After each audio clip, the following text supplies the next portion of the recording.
আসসালামু আলাইকুম এভরিওয়ান। আজকে আমি আপনাদের সাথে দেশি মুরগির একটি ঝাল ঝোল রেসিপি নিয়ে হাজির হলাম। আর এই রেসিপিটা ভীষণ মজাদার, আর এভাবে করে রাঁধতে হলে পুরো ভিডিওটা দেখতে হবে।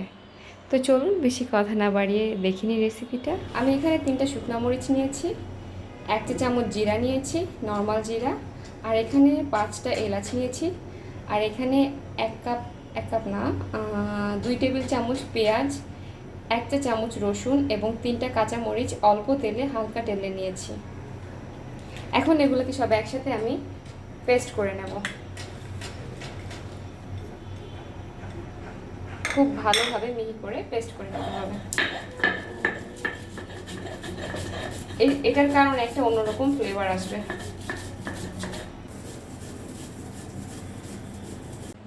মামা, এখানে আমরা 1.5 কেজি মতো মুরগির মাংস নিয়ে নিয়েছি, দেশি মুরগির মাংস। এখন এগুলোকে দিয়ে দিচ্ছি। আমি দিয়ে দিই বাবা,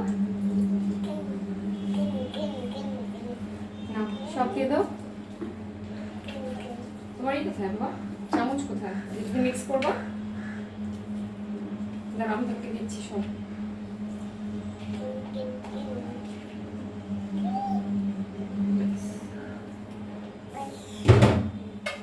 তুমি এটা দিয়ে কিন্তু সব খালি মিক্স করবো। ওকে, এটা দিয়ে দাও তোমার।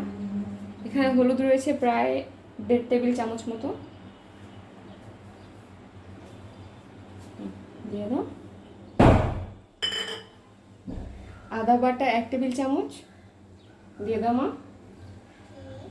এটা আদা বাটা, বলো তো আদা। হ্যাঁ।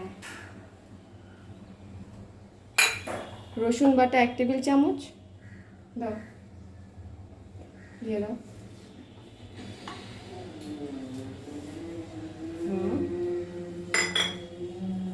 ধনিয়া গুঁড়ো 1 টেবিল চামচ, জিরা গুঁড়ো 1 টেবিল চামচ দিয়ে দাও। গুড।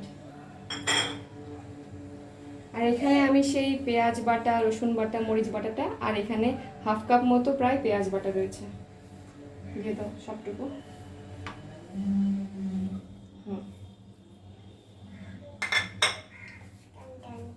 দিচ্ছি দাঁড়া।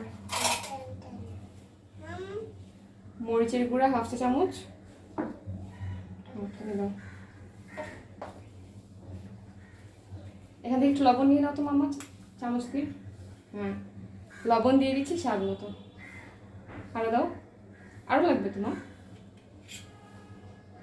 হ্যাঁ গুড, আর একটু লাগবে, আর একটু। Good, very good.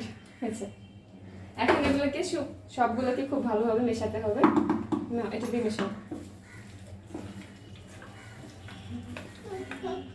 আচ্ছা তুমি মেশাও, আচ্ছা তুমি মেশাও, তুমি মেশাও, ভালোভাবে মেশাও তো বাবা।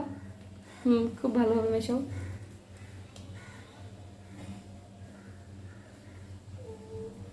খুব ভালোভাবে হাত দিয়ে এভাবে করে মেখে নিতে হবে। ঢাকনা দিয়ে এভাবে ঢেকে রাখতে হবে আধা ঘন্টার জন্য। আবু ঢাকনা দিয়ে দাও তো। গুড।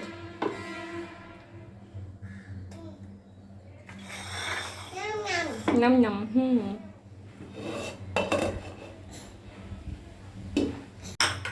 এখন আমরা চুলা অন করে একটা প্যান খুব ভালোভাবে গরম করে নিচ্ছি। এখানে আমি প্রায় হাফ কাপের মতো তেল দিয়ে দিয়েছি। তেলটা একটু গরম হয়ে এসেছে। এখন আমি এখানে 6-7টা তেজপাতা দিয়ে দিচ্ছি, আর দিয়ে দিচ্ছি শাহি গোলমরিচ 10-12টা, আর এখানে দারচিনি রয়েছে ছোট ছোট 3-4 টুকরো, আর এলাচ দিয়ে দিচ্ছি 2 টুকরো, আর দিয়ে দিচ্ছি লবঙ্গ 10-12টা। এগুলোকে হালকা ভেজে নিচ্ছি। হালকা একটু ভাজা হয়ে গেলেই আমি এর ভেতর দিয়ে দিচ্ছি পেঁয়াজ এভাবে করে কাটা, 1 টেবিল চামচ মতো ছেঁচে রাখা আদা দিয়ে দিচ্ছি, এতে করে ভীষণ সুন্দর একটা ফ্লেভার আসবে।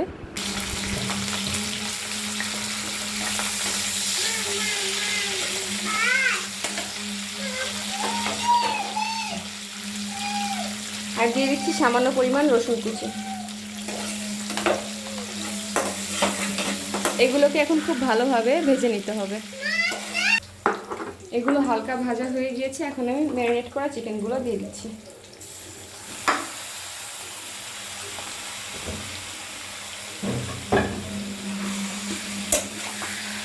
খুব ভালোভাবে নেড়ে নিচ্ছি।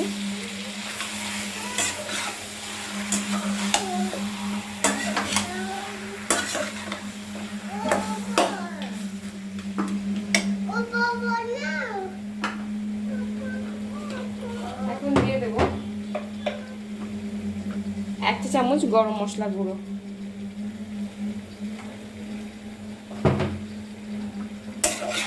দিয়ে খুব ভালোভাবে নেড়ে চেড়ে ঢাকনা দিয়ে ঢেকে দেব। আমি এখানে কোনো পানি দিচ্ছি না।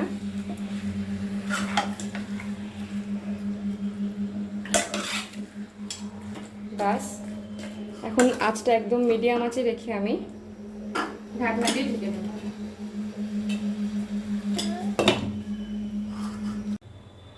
এখন আমি একটু ঢাকনাটা খুলে সবগুলোকে খুব ভালোভাবে নেড়ে নিচ্ছি। অপেক্ষা করতে হবে মুরগিটার পানি বেরোনো পর্যন্ত। যতক্ষণ মুরগিটার পানি বেরোবে ততক্ষণ এটাকে আমি এভাবে ঢাকনা দিয়ে ঢেকে রান্না করতে থাকবো।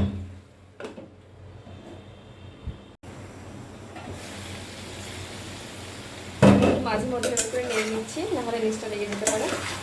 বারবার নাড়াচাড়া করে নেবেন। এটা যেহেতু দেশি মুরগি, তো এটা থেকে বেশি একটা পানি বেরোবে না। এখানে হালকা একটু কষানো হলেই আমি পানি অ্যাড করে দিব।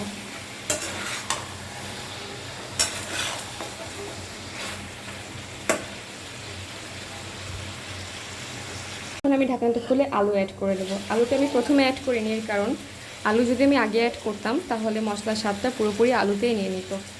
এই জন্য এখন আমি এখানে ছোটো ছোটো করে কাটা প্রায় 10-12টা আলু দিয়ে নিয়েছি। ছোটো আলুই নিয়েছি আমি এখানে, আপনারা চাইলে বড় আলু ব্যবহার করতে পারেন। এখন আমি সব একসাথে খুব ভালোভাবে মিশিয়ে নিচ্ছি, নিয়ে আবার ঢাকনা দিয়ে ঢেকে কতক্ষণ অপেক্ষা করব।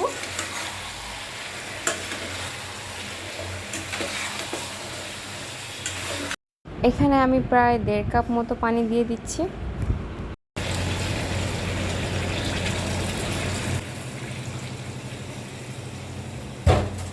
আবার হালকা নেড়ে চেড়ে ঢেকে দিচ্ছি এখনই।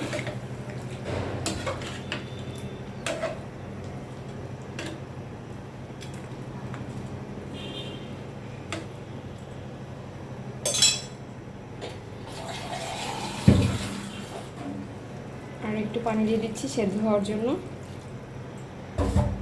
আমি এটাকে খুব ভালোভাবে আগেই কষিয়ে নিয়েছি পানি ছাড়া, আর এখন পানি দিয়ে এটাকে সেদ্ধ হতে দিচ্ছি।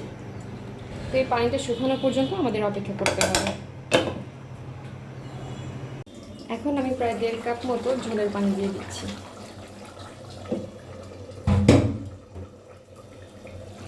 একটুখানি জাল উঠলেই তারপর এটাকে অফ করে দেব।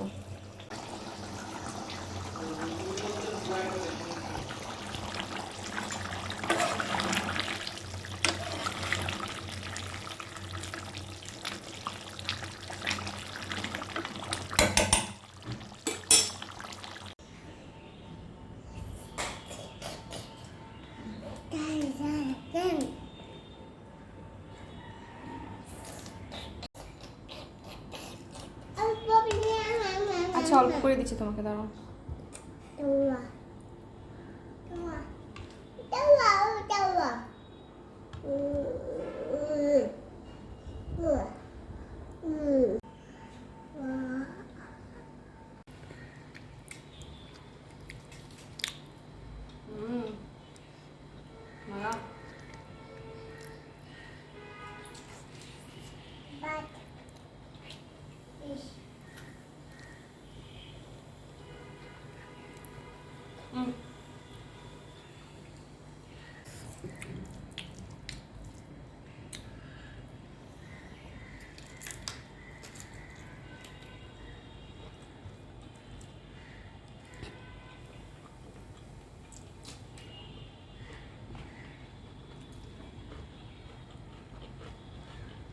রেসিপিটি ভালো লাগলে অবশ্যই সাবস্ক্রাইব করে আমাদের পাশেই থাকবেন। আল্লাহ হাফেজ।